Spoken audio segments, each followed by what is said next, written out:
Hey guys, thanks for joining the channel again. Today what we're going to talk about is tree stand positioning.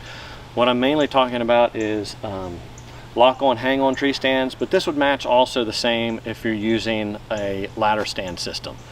Now for me, when I go to place a tree stand, one of the things in general is, and I'm assuming that you've already identified this, is I'm already identifying what my location is of interest. So maybe for you it's a fence crossing, it's a fence gap, maybe it's a food source, maybe it's an oak flat, maybe it's a food plot, maybe it's an oak bench, you know, any of those things, okay? You have yourself already identified those locations. But what I want to talk with you about today though is how to go about positioning your stand in the tree. And so what I like to do is first start out on the ground. One, as I've identified that area, and I'm assuming you have in this location as well or in this situation, is I look at the kind of tree types that are in the area.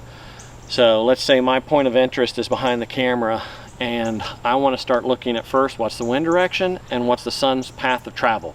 I want to know what is the south direction, I want to know what's the east and what's the west.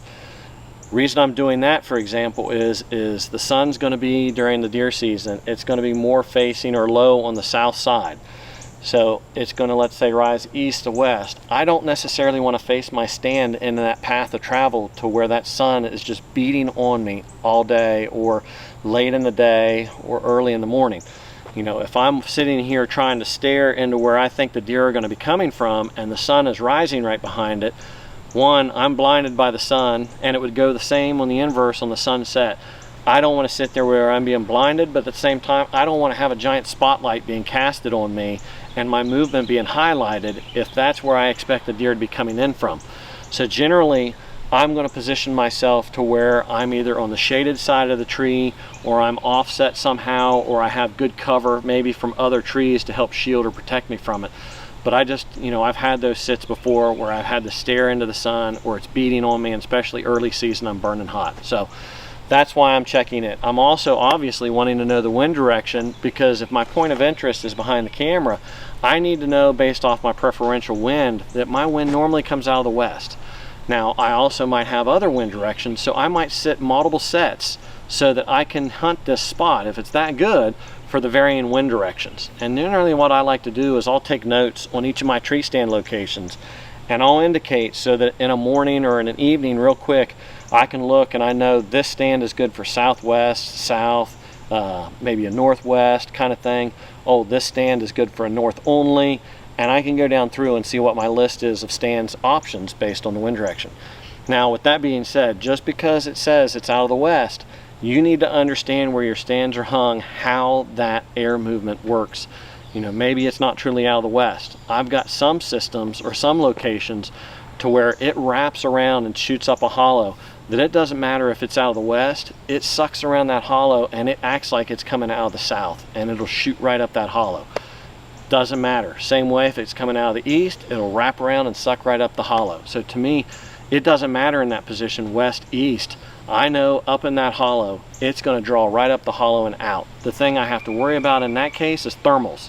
You know, if I'm sitting there in the morning, I'm going to have a little bit of sinking while it's waiting for the sunrise to come up and it to start warm up and pull them up. And then in the evening, inverse of that, what I'm going to have is I'm going to have thermals rising. Once the sun sets, it starts cooling. They're going to start dropping and dropping down into that bottom. So that helps go into identifying where I want to be.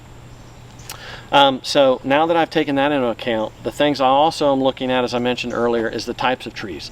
So I'm already now identified that, okay, here's the location of the sun, my general wind direction, here's the general area that I'm looking for a tree.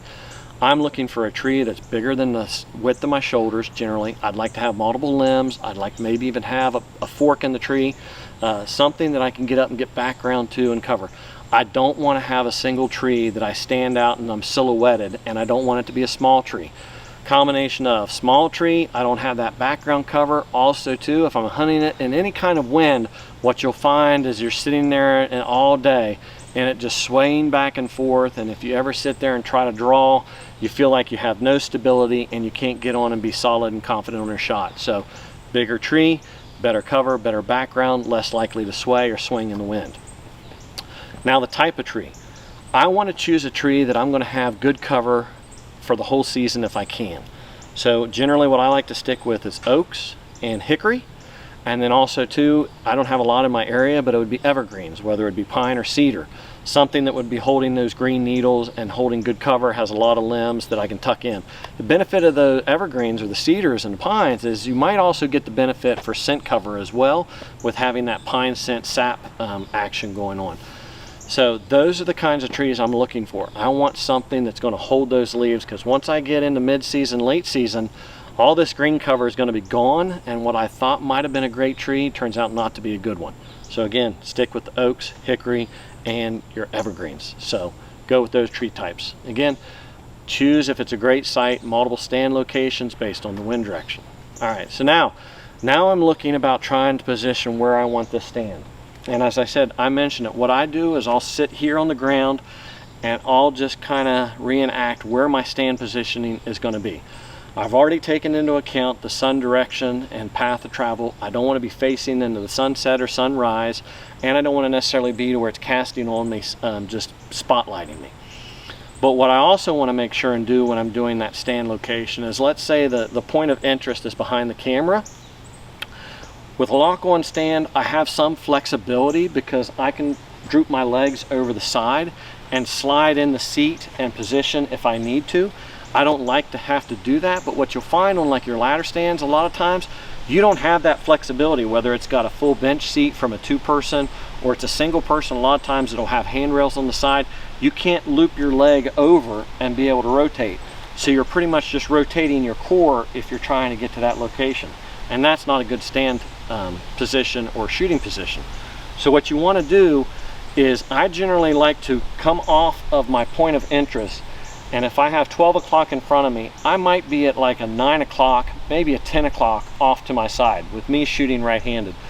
That way I have minimized movement. I've got my bow sitting here on a hanger, or if it's on my lap, I'm able to just go ahead and get it ready, draw of where I have my primary shooting lane or location, and minimize movement.